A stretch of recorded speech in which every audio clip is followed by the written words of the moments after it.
Hey, Katerina here, and Erin. Hello. Okay, now I just messed up the camera.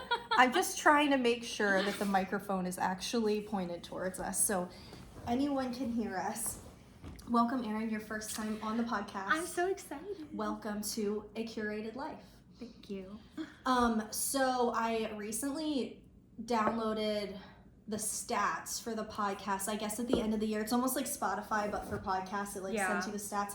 And it was something like 834 downloads for the year for A Curated Life. That's good for a new podcast, yes. right? I mean, I feel like it is. I think we only had, I think I did something like 27 episodes. Okay.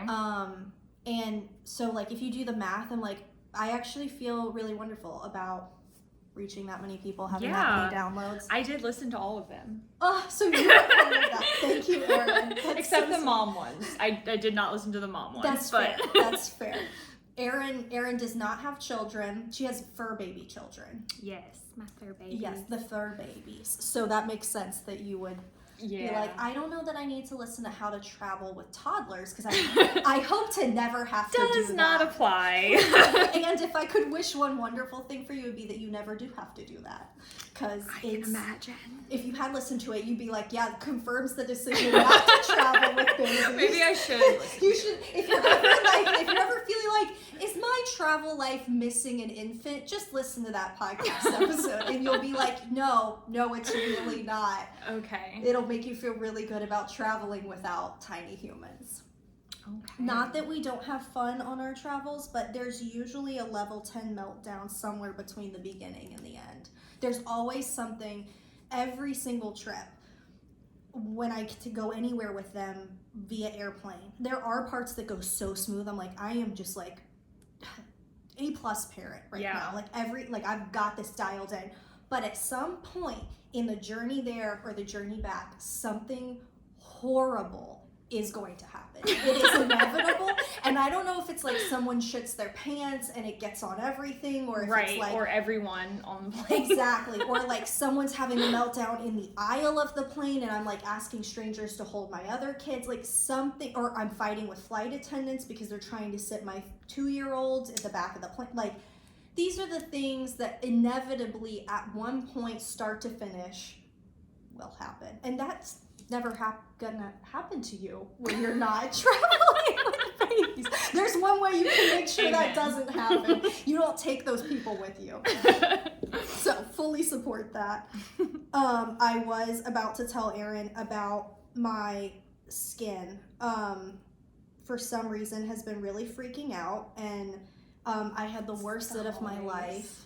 Holidays are so bad.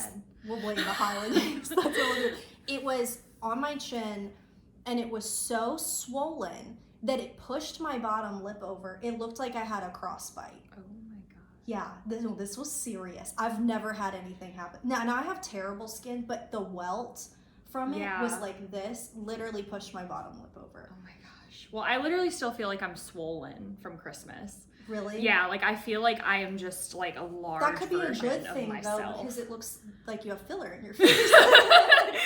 But like in a bad way. Like not every kind of swollen. Well, and then I have this. I showed Erin my lymph node under my chin. I have an actual double chin right now from this swollen lymph node. No idea why or where that's coming from. Stay tuned to find out if I have a horrible disease.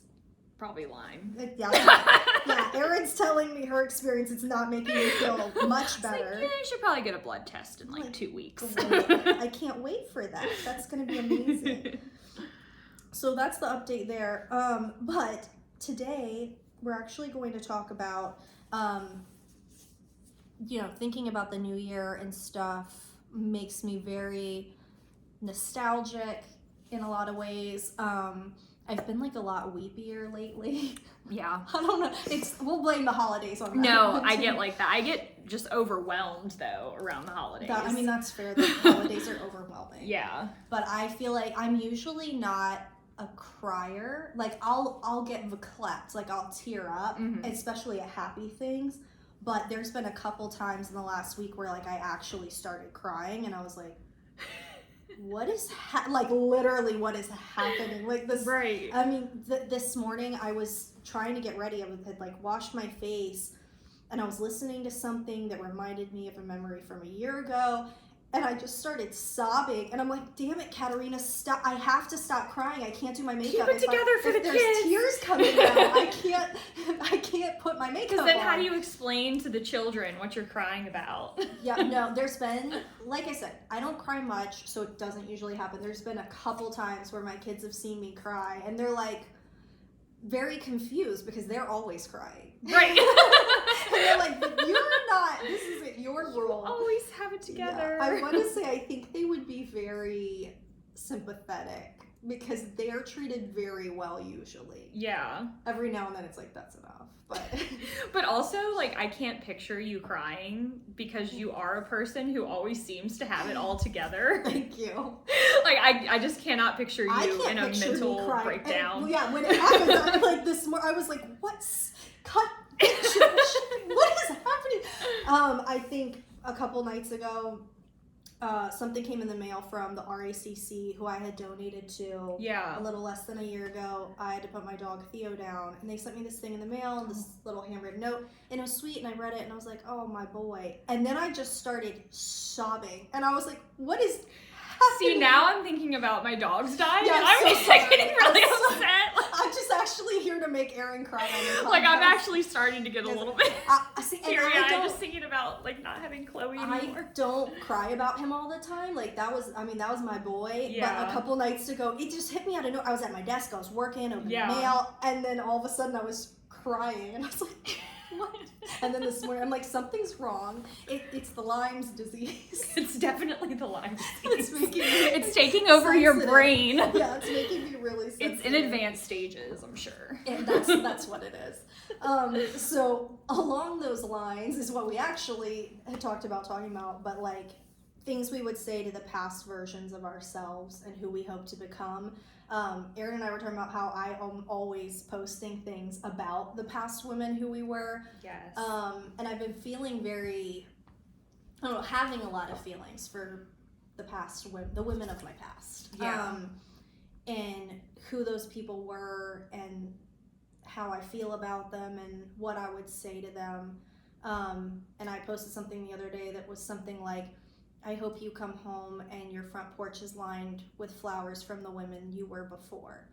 And I just I felt that in my soul. And I feel so much love for the past version of myself. You are very different from, like, you live a completely different life. Very different. From even just like, gosh, 2 years ago. How many years ago did you get divorced?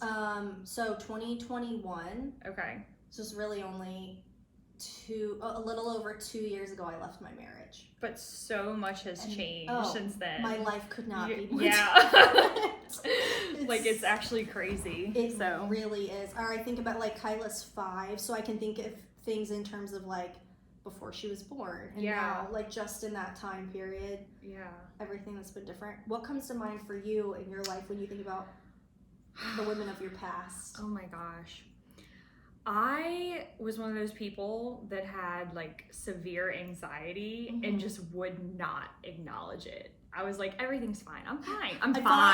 I'm fine. Like, I would go through stages where like I would take, Lexapro, and I would gain 15, 20 pounds, and I'd be like, I can't take this anymore. I'm just going to deal with it.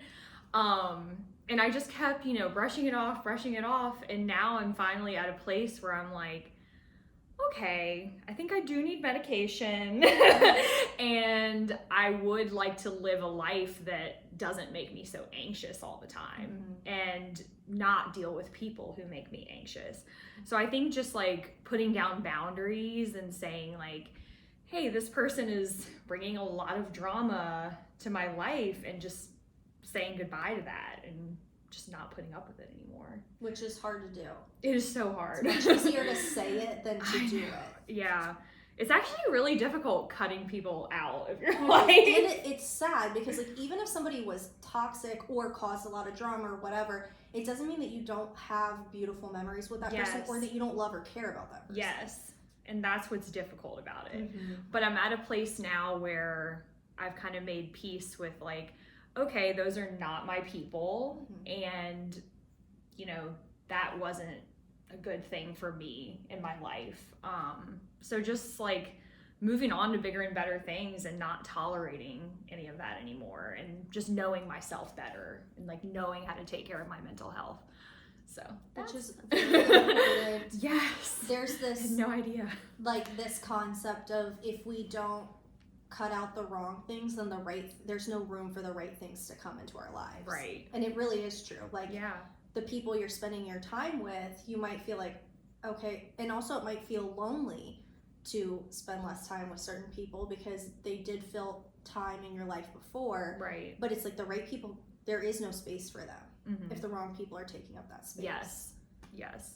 And that is 100% like something that I've learned is just stop trying. Like, I would always try to fit in with these girls, you know, that were not necessarily my friends, but like Steven's friends' wives and whatnot. People you're connected to. Right. People that I'm more, you know, just acquaintances. Mm-hmm. And I wanted so badly to be friends with them. I was always so upset when I wasn't invited and was like, what's wrong with me? And it's like, nothing. Nothing. Those aren't the people. Those aren't my people. And especially when I stopped drinking, I lost a Oh, lot we'll of lose some friends over that. Yeah. I think people kind of started to see me as like, well, she's not fun anymore. She's not fun. So we're just not gonna Just to be invite clear, her. I still want to party with Erin. Actually, we are gonna party together are. on New Year's, and I will be completely sober. I will be taking shots of Red Bull at the I bar. love that. I was thinking about that. I was like, I feel like I need like to prepare a mocktail for you so that you're included. With a lot of caffeine, because I will not make it to midnight otherwise. This is how I can relate to this, is because I have, not necessarily by choice, but because of pregnancy, spent a significant amount of time in the last few years being sober. And I like a good time. Yeah. And so like if there was like after a wedding or something and I was not just gonna like go home and go to sleep. Like I want to hang out, I want to have fun. So I would have a coffee and everyone else would be drinking. Yeah. I'm like, no, we're staying up. I am out here having a good time. Yeah, that was me Fully at the last supported. wedding I went to. After dinner, I was like, where's the coffee? Yeah, I was just like, and then I'm on the dance floor and I'm like, oh my God, I've had way too much caffeine. I'm so hyped up right now. Yeah, and everyone was like wasted, and I'm just like, I'm so sober. Full of life. But right then now. everybody thinks I'm drunk to the point where they'll be like, are you okay to drive? Like, that has happened to me so many times being sober, and I'm like, this is just my personality. You're like, I'm actually just really fun naturally. Thank you for noticing. I love that. Yeah. So the decision to stop drinking, I mean, that is a past version of you and the current version, like the one who drinks and the one who doesn't. I feel like anyone I know who's made that choice has never said it was a mistake. Like it's never felt like a mistake to them. No, not ever. And honestly, I realized I used to drink a lot. Like every weekend, it was always like, we're gonna get blackout Some drunk, form of binge drinking. Yeah. And then the next day was a complete waste of a day being hungover. Mm-hmm. And it went on like that for a while. And then I got to a point where I was like, I don't really want to do this anymore. So I kind of cut back a little bit. But I was always kind of feeling pressured by other people to drink. And then I would regret it. So finally, I realized that my hangovers are not just feeling crappy, like physically. I mentally felt really, really shitty the next day. Like I would just be in a bad mood. I would be extremely anxious, like the hangxiety that people talk about. So I think that was probably the biggest part of it for me, is that I just didn't want to feel that way anymore. Like I wanted to feel happy all the time and be productive. And now I go to the gym on Saturdays, and that makes me feel like a productive human. Your dopamine levels like plummet to hell. Yes. Like all the people in the gym on Saturday, I'm like, these are like the top level people. Like, I'm here with the best people. These are the best of the best. I love that. I feel like I have had short stints of my life where the drinking was too much, for sure. Yeah. And I think and I've talked about it on the podcast, I think before, where in a way getting pregnant with Salem kind of saved me from myself a little bit, because that life. You were having a wild time. I was having a wild time. I was definitely, I would call it medicating with the wrong things. Yeah. And then like if you get pregnant and you're not trying to be unhealthy with the pregnancy, you know, you have to be sober, and you have to face your demons. And you've done that 3 times for 9 months. Yeah, I have had to do it a few times now, but I would say Salem's was a significant change because of the lifestyle and the way it looked when I had any sort of freedom, how I took it like way too far, and was like ignoring my pain in that way. Yeah. And now I have good boundaries around drinking, and like I don't drink when I'm by myself, things like that. I don't keep a lot of alcohol in my house. Yeah. And but also my children and my lifestyle at this point is so difficult. You would never have time to be hungover. Like I can't There's imagine no being hungover as a mom. I was in the Keys with my kids earlier this year, and I went out one of the nights and took it too far, as I tend to do. And all or nothing. All or nothing. I want to be out all night. And then the morning came, and my children woke up, and they were like, I might eat oatmeal, and I was like, okay. I mean, it was so bad. And it's the worst hangover of my adult life, I think, because like, I guess I'm getting older. They hit different after 30, that's for sure. They really do. It was my Completely first 2-day hangover. Yeah. And I got it, and I'm like trying to get the oatmeal. They're like, you're not getting it for me. And I'm like, I'm trying, baby. I'm really trying. Please have patience with the mom. Like, I am unwell. But no, you don't. I mean, you can feel hungover, but you don't get to be hungover. Right. And then also, it's just like I don't have but so much freedom. Like getting to go out with you for New Year's Eve, that's a big deal. I was surprised when you said we were going to Cabana. I was like, okay. Like, oh, we're really gonna have fun. Yes. Yeah. We are gonna take full advantage of this opportunity. It does not happen often that I get this kind of freedom. I like to, like, my children are like I'm a helium balloon and they're the weight at the end of the string. And which is probably a it's for the best. Yeah. Like, do they weigh me down? Yes. Would I float out into the universe and never come back if they didn't? Yes. Yeah. So that's Steven for me. That's my husband. Yeah, you need that weight. Just brings me down. Down to the earth. Yeah, because I'm impulsive. Yeah, no, we could get into some trouble with that could float away into space. Yes. So there's that. Like, so there's like past versions where it's like, yeah, that version was maybe like out of control, or like not paying attention to consequences, or like self-medicating in the wrong way, which actually feels worse later than it did to begin with. Yeah. So it backfires. Yeah, it does. I actually had an entire mental health crisis earlier this year. Yeah, that's a whole thing. Which I didn't really understand, how people end up in psych wards until I was like, maybe they should put me in the psych ward. That's how bad it was. I feel like this should be warranted. Yeah. I loved when I saw you post about your experience on Instagram. I was like, go Erin. Like, this is so real and needed, because there are people who feel that way, and there's like stigmas, and they're like, I'm not crazy. And like, but sometimes you need help. Yeah. No, I really did. And I was self-medicating for a little while. As we do. I started going into like a lot of risk-taking behavior, probably around this time last year. And it's stuff that I would never do. Like, I don't take drugs, and for some reason I was like, I'm gonna take this weird edible that I don't know anything about. You don't know where it came from. I have no idea where it came from. I don't know how many milligrams it is. Whatever. I'm just gonna take it.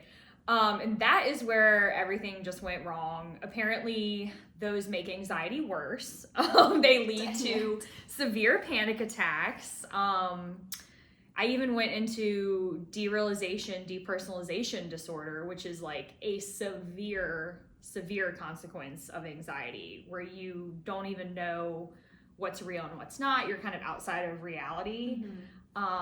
I mean, I went to the ER 5 times telling them I don't feel right, something's wrong. I feel like I don't know if I'm really alive or if I'm dead. And I didn't know what it was at the time. And my doctor said to me at one point, well, you're too put together to be in the psych ward, so we're not going to do that to you. But in reality, I actually do think that I should have been under some type of psychiatric care during that time. Like, it was actually really something bad. that I say about myself, which I think you'll agree with, but also probably apply to you at the time, is I give really good functioning human. Like, it doesn't matter what is going on or where I'm at mentally, I give functioning human really well. Yes, and that is actually a problem. So I was going to work in this weird state of mind, and I was so out of it, but I was putting on like everything was fine. Everyone was like, you seem okay. You seem okay. I was like, I feel really weird. I was like, I am out of it. You don't feel okay. And this went on for like 3 months where I was just out of my mind, not feeling like in my own body at some points. But yeah, everyone was like, well, you seem fine. And that's when you don't get help, is when people think, she's fine. Yeah. People don't help you okay. when it seems like you're totally good. You got it. Yeah. You're on top of it. Yeah. And that's why I felt the need to post about it and be like, I know I seem really put together and like everything is super fun, but like you can actually hit rock bottom mentally. And sometimes you don't even see it coming. It's just one day you take a weird edible. It's like all of a sudden all of your anxiety comes to a head, and it's like, oh my God, like, and it actually was a good thing that it happened that way, because then I was forced to actually deal with my anxiety and get on medication and understand that I do need to be on anxiety medication. Whereas before I was like, I just don't want to gain weight. I'm just not going to do this. I'll be fine. I'll be No. fine. It's fine. No. Yeah.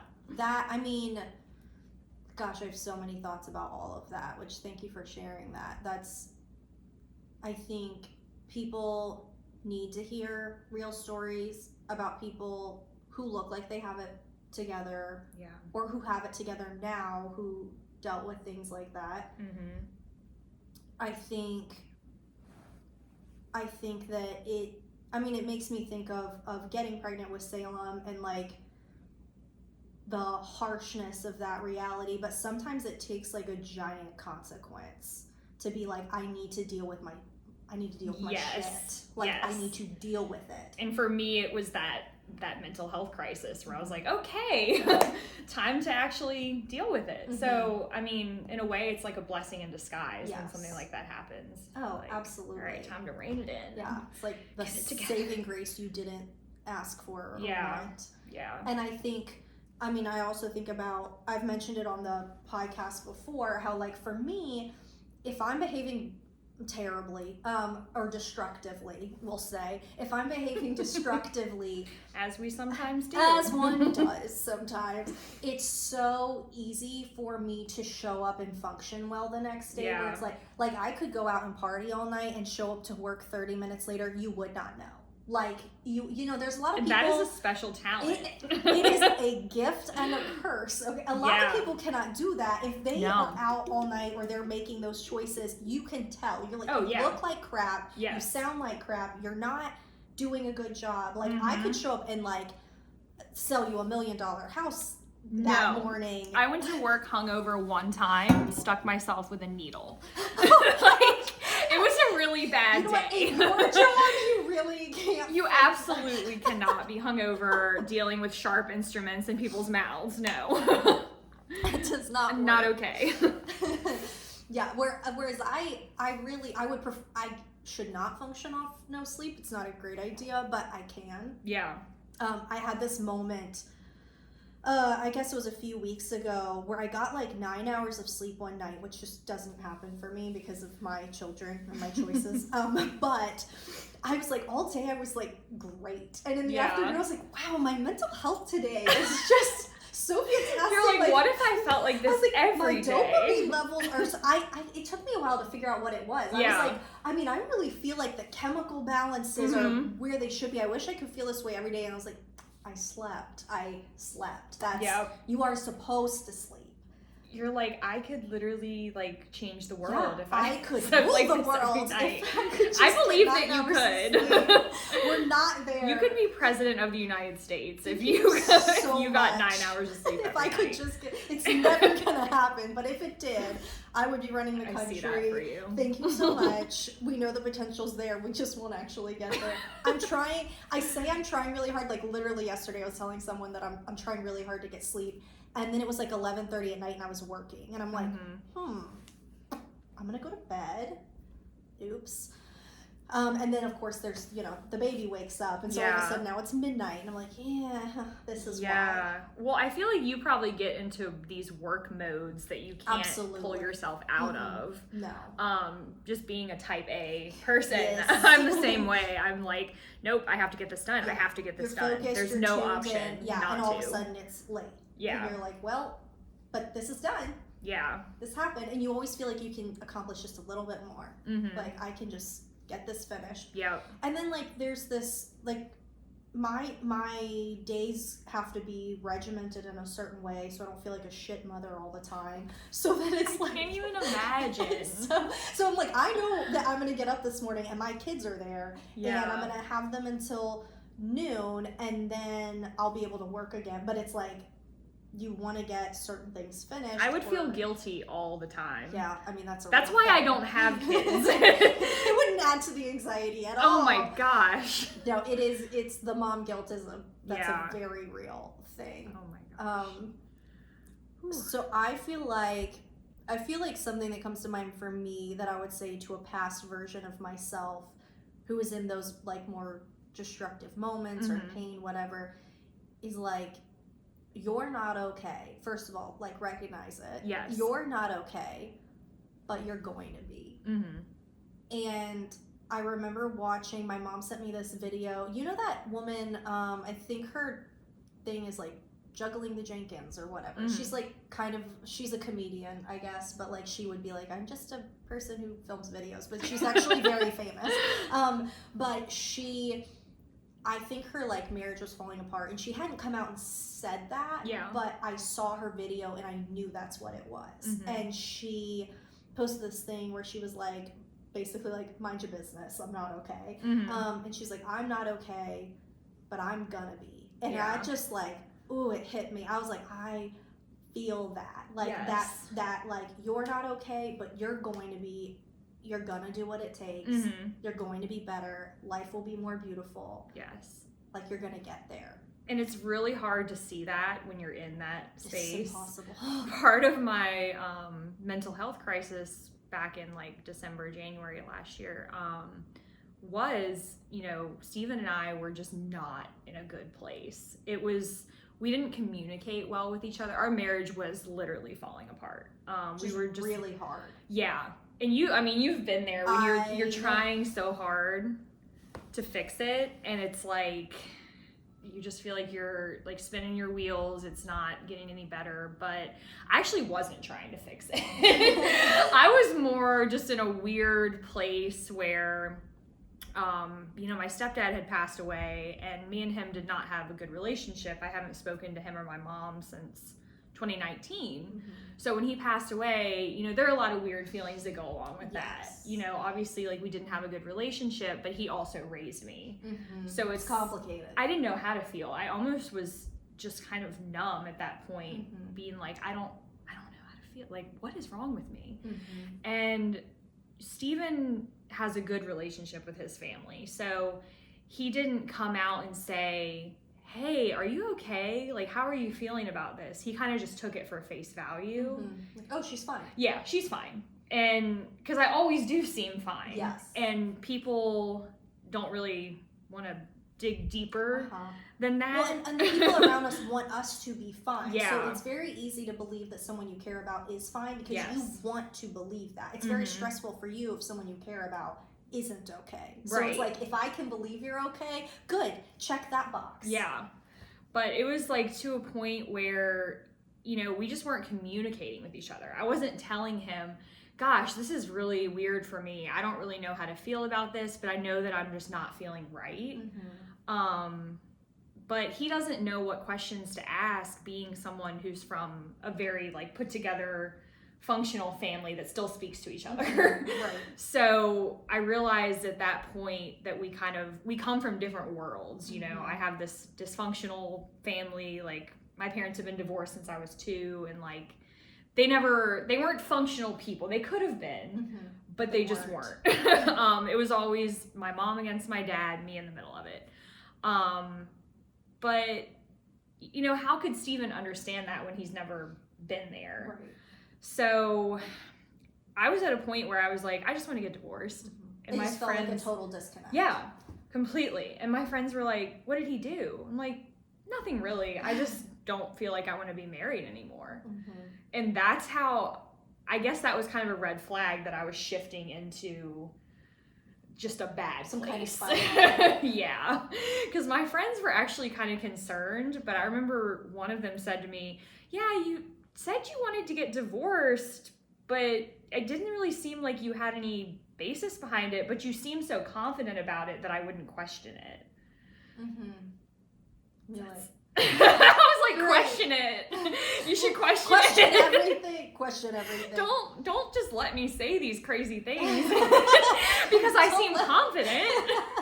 Listen, we can do anything with confidence. Yeah, I mean, I just did not. I wanted a whole different life. I was like, I'm gonna get divorced. I'm gonna sell the house. Yeah, and there was no real reason for it other than we just weren't communicating, and I felt like, oh well, he doesn't really understand me, and you know, that's that. And he's not gonna. So he's not going to, and especially when you know there's not intimacy in the relationship, then that's when there's a huge disconnect. So. I don't know if you went through a lot of that, like toward the end, but for sure. I mean, I think the realization that the intimacy isn't right, which, like, I will say there was a realization for me at one point that was like, it's never gonna be right, which in my case, like, that was true. And that's not always truth. Like, just because it feels like that in the moment doesn't mean it's gonna be that. For me, it was, and there was like concrete things behind it that made it like, for sure, this is never, but if that's, when it's not there, it's, I mean, how are you supposed to be connected to that person? The only thing that separates your romantic relationship from your friendships is that intimacy. Yes. Like, otherwise, like, we could be married and like just live in a house together, right? Which like, sounds lovely, actually. We could have a really lovely life into here. it. Exactly. But the only thing that separates it is like that there's a romantic element that you're supposed to have with your partner. Right. And if that's not there, it's like, well, what makes you my romantic partner then? Yeah, and it's actually very alarming when you sit and you try to think like, oh my gosh, when is the last time that we were intimate? And it's been, you know, 3 or 4 months, and all of a sudden, or that we were and it felt right. Yeah, exactly. But I think you just get to a point where all the focus is on like, oh, well, like, we need to do this with the house, and, you know, work is so stressful, and it's really hard to just, like, take a step back and put your marriage first. But we are good now. Yes, Steven is here. We are good. We went through forget months. to bring him a coffee tonight. He does live here. She's like, oh man, Steven's here. Yeah, I pulled to the driveway and was like, I think that's his truck. I don't think he wants to be involved in staging of the house. We're good. Just didn't assume he would be here in the middle of the day. Like, He's slothing this week. He did take down all the Christmas decorations. That's a lot but of other work. than that, he's slothing it. Yeah, so he's here, just to be We went clear. through months of counseling, and he is here, and we are good. But that was a really bad phase of life. Which is a good message for people to understand that, like, just because you feel disconnected from somebody or it's not great right now doesn't mean it can't be. Right. That's not necessarily a death sentence to a relationship. And a lot of times it can be a you problem. Right. Not necessarily a we problem. Right. Which I learned that I was just having a me problem, and it translated into an us problem. Yeah. Well, I think especially in relationships that were secure, it can almost be easier to fall into that because, like, you feel very secure in that relationship, and like you said, then you can put kind of like the upkeep of that romantic connection on the back burner because there's all these other things that seem like a priority, and you're like, well, we'll be fine. Right. So then you're working on all these other things, and then the magic is just gone. And that makes so much sense because we never had to work at it before. Yeah, y'all had this great connection. Yeah, so always. It was like, yeah, it was easy. It didn't have to, like, you don't upkeep something that looks fantastic because it doesn't need it. I remember at one point when I was married, like years ago, like when we first moved in together, we didn't give each other gifts for like holidays and birthdays and stuff. Like, we didn't have a lot of money, and it just wasn't a priority. It wasn't important to me. Like, career was everything.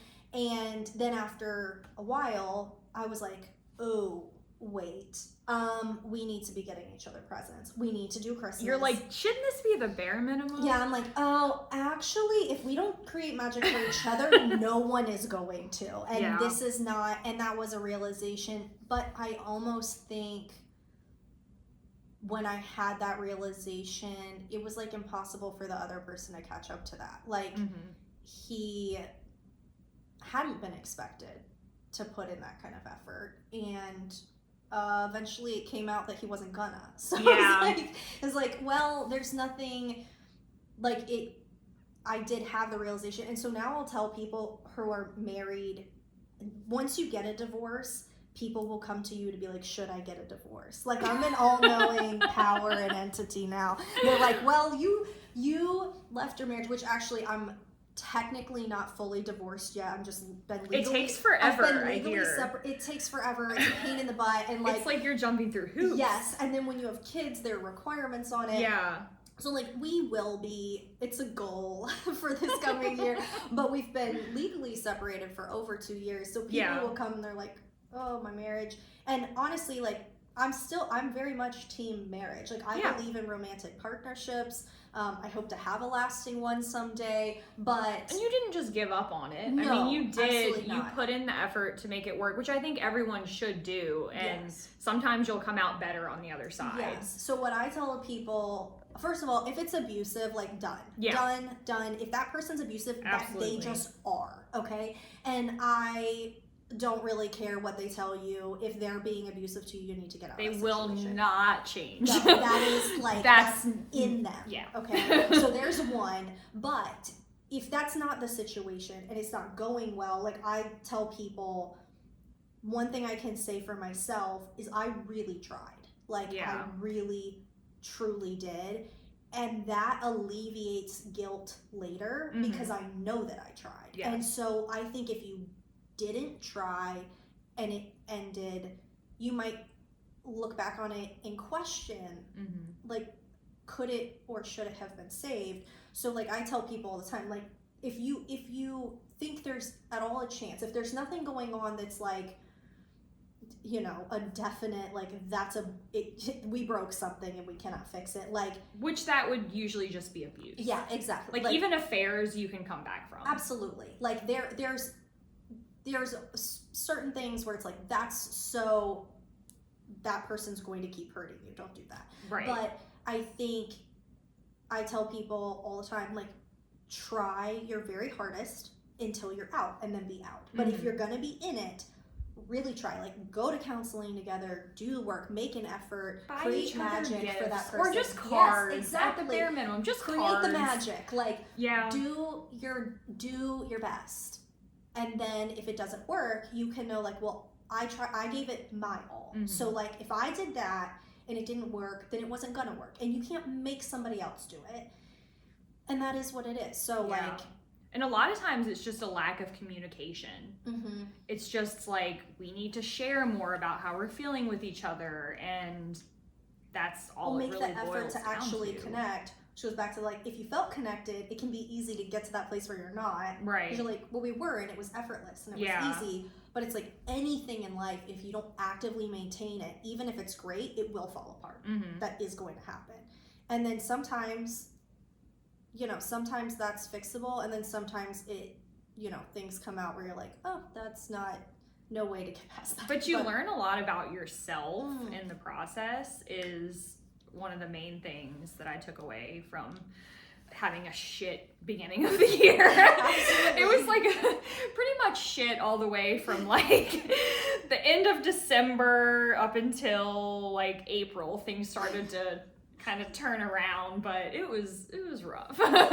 Do you feel like, so now we're a year from some crazy stuff that happened in your life, do you feel like your body's remembering that time a little bit? Like it's almost hard to be in that time of year again? Oh yeah. Because I feel that way about certain things. Like November, there were a lot of really sad things that happened to me in Novembers in the past recent years, and November hit and I was having a hard time and I was like, what is going on? And then I was like, my body remembers that stuff. And so November, even though there's all these great things like Kyla's birthday or whatever, it feels different, and it's like the body you can't knows. help but think about it too. What was I doing this day last year? And it'll just hit you. The memory just, I mean, that's what happened to me this morning. I think I was listening to something, and it was like a year ago I was freshly postpartum, and that's a hard thing. Yeah. And I thought it all of a sudden, like the memory of like being in the hospital came back to me, and then I was like sobbing, washing my face, crying, which is not something I do. Just were you by yourself in the hospital? Yes, I was. So when I gave birth, my mom was with me. Thank you, Mom. So she showed up at my house after my water broke, and then she went with me to the hospital. But then she needed to go stay at my house to take care of my kids. Right. I have other children. Right. That I have at least half of the time. So it's not like she could stay with me. So I was alone, freshly postpartum, in the hospital with the baby, which like had some hard moments. And like I had this like flash of a memory this morning of like needing pain meds and like calling for the nurse, but she couldn't come right away, and there was no one there to go get them for me. Like, and so I was just in pain by myself, freshly postpartum. Did you have postpartum depression at all with any of your kids? The closest I think I felt to that was Demi, and it wasn't a full-blown thank you Jesus. You can go into like psychosis. Oh, it can be really bad. Absolutely end up in the psych ward over. Like thinking about heard like some things. Talking about like super normal people and in the psych put together ward, people who go into the psych ward. And I know women it's happened to. If you're in that place, no judgment, and I get it. Yeah. Thank you, Jesus, that that was not me. With Kyla, I was in a very dreamy love state with her. Like I was suffering a lot, like I wasn't sleeping, but I think there was all this like new mom chemicals that kept me going with her, that I was like, I mean, that was like this, it was so hard, but I remember at the time being like, I could do this 10 more times. Like I just loved her so much. This I was like human. So how amazing. Obsessed. Yeah, exactly. Like that was like this magical. And then with Demi, it was not. And I had them a year and a half apart, which I can't recommend to anybody. And I can remember a few days after, I had Demi at home in my bedroom on purpose. And that experience, even though it was a very hard labor, that experience was very sweet to be at the house. But I can remember a few days after that, I was like sitting down in the kitchen, a few days postpartum, and Tyler was doing something in the kitchen, and he like, that's my ex-husband. I think I needed something or whatever, and I kind of interrupted him, and he like snapped at me. And I can remember being like, I just need grace from you right now. Like, I need grace. And sitting there feeling miserable and like so upset. And there was a lot of difficulty, which that was 2020, which was already a very hard year for me. Yeah. And that was it was a really tough postpartum. And then I was taking care of this brand new baby and my 1.5-year-old with no childcare while I was still working. That was unacceptable. I should not have done that. That is how people end up leaving children in cars. I'm not saying like... Or at the fire station. Or right. And I'm not saying like, oh yeah, that behavior is totally fine, but I can see how that happens. I completely, especially like not being a mom, I can kind of have some sympathy of like, okay, but like I've never been in that that mental state. Oh, no, so I don't know what I would do. I am a mom times 3, and I get it. I see how that stuff happens. I see how people forget their kids' places. I understand how that happens, because it is such a hard place to be in, and you're literally exhausted. Yeah. And you are not sleeping. It's just demands on you. You're not eating enough. You're not drinking enough water. With neither of my first 2 was I eating enough or drinking enough water, because you're just so, like, you're trying to take care of this other person and you forget to take care of yourself. Yeah. It's just terrible. I actually, one time, I was just overwhelmed at one point and went to Target and forgot that Duncan was in the back of the car. Exactly. And I was just like wandering around Target, you know, trying to forget all of my anxiety. And I was like, oh my God, the dog's in the car. I have the dog.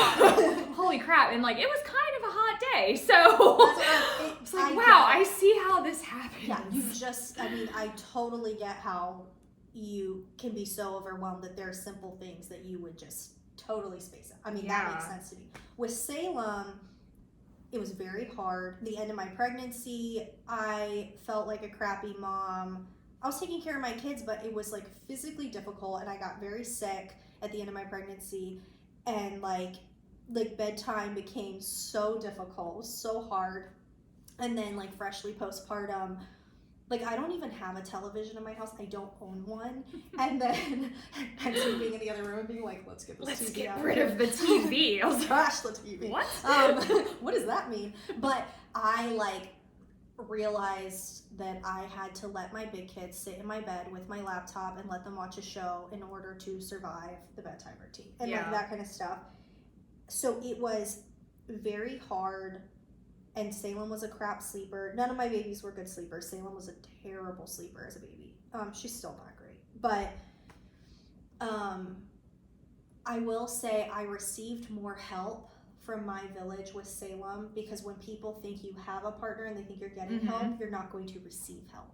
But when they know you don't, you get more help. Yeah.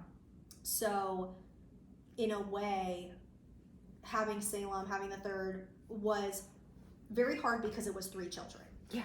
And I was single parenting. That's a lot. I'm surprised you haven't gone to the psych ward. I should have. Check yourself in. It would have been like a little vacay maybe. Yeah. I shouldn't make that joke because people who have been are going to be like, that's not funny. But right. But I get that that's not, okay, I know it's not a vacation. But they would have let me sleep. Yes, which they would have given you all the good drugs to sleep. And that could have been something, and maybe I needed that at one point. But so there was not sleeping, and then getting further along in the year and getting a little more sleep, sleep, you realize like, oh my gosh, I've been out of it. Yeah. Like, wow, that is powerful stuff. Yes. So there was some tough. There was some suffering involved. But it's great when you look back on it and you're like, I'm never going to get to that place again. No. Well, I'm not. At least I'm not having another baby again. So I promise you that's not happening again. I just feel like at this point I would never allow myself to get to such a horrible, horrible place, because I know myself better now. Well, when you have more knowledge about yourself, like I can remember these realizations in therapy, like specific ones where I put these puzzle pieces together and it was like, oh, and it hurts, that realization of like, oh, I was numbing this with that. That's why I would, and you've convinced yourself that I was just having a good time. Yeah. I'm just a liberated woman. No, you weren't. Nope. No, that's not what was happening. And then you're like, well, dang it. And so then you start to recognize that. And like I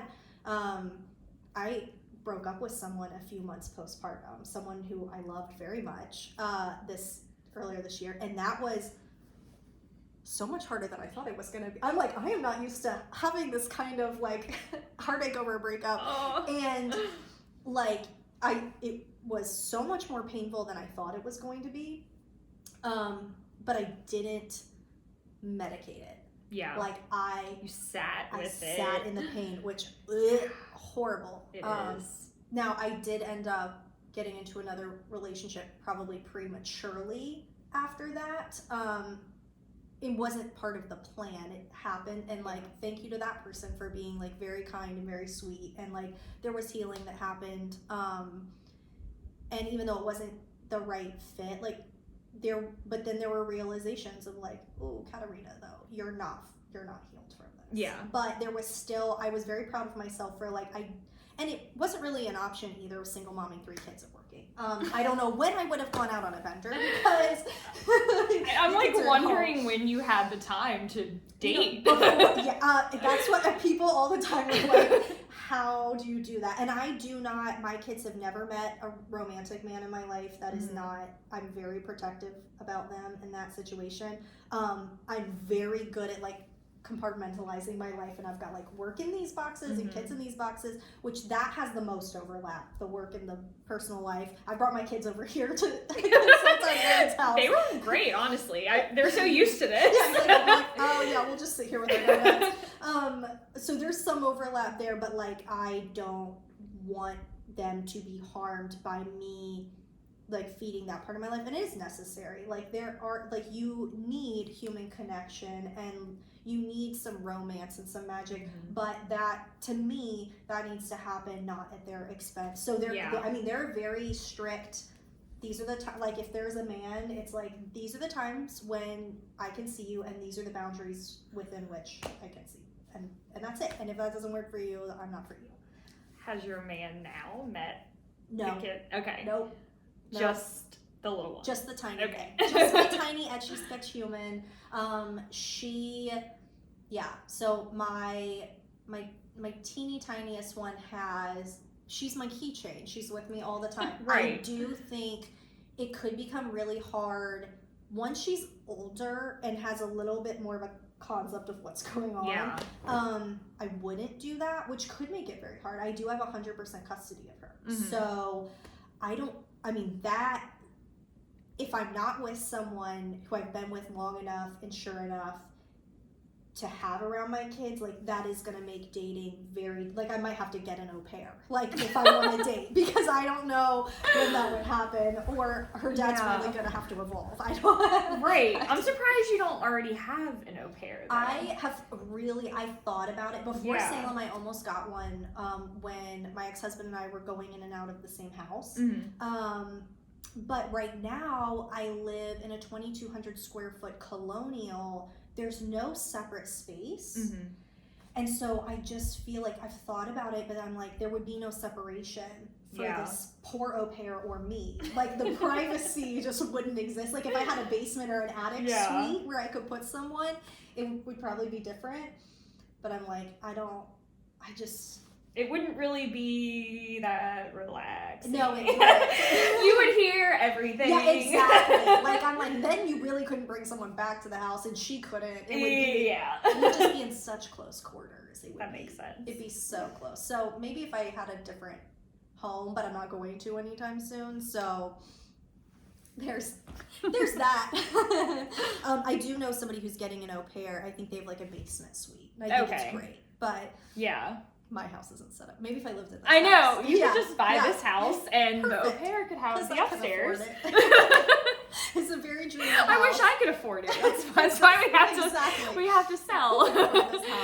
Backstory: we live in this really, really big house, and we realized we don't want children, and we're selling it to get a little 2,000 square foot house, and we're really excited about it. If you want a fabulous house, let me know. Fabulous. This one's coming to the market. And if it was in the budget of life, I would definitely, except I probably wouldn't fit in here at all. But the house and the area and the location can't be beat. It's an awesome house. Yeah. Very excited. Okay, any other last minute thoughts? I really put it out there today. You were amazing. I knew Erin would be fantastic. I'm an oversharer. And I am also.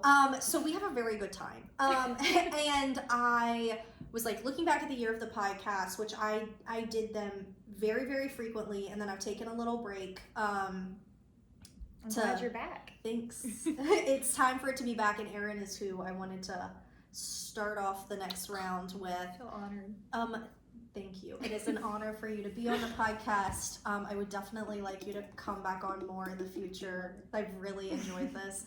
And I feel like even on this one topic, I feel like we even have more to say. Like there's absolutely so much there. Yeah, we barely scratched the surface. Yes. Even just on this. And that's what I love about you is you always say authentic things and you're just not worried about what anyone is gonna think about it. You show up as your authentic self. I am trying to do that. And I figure if it is not appreciated, then you're not my person. Exactly. And that's fine. I appreciate it.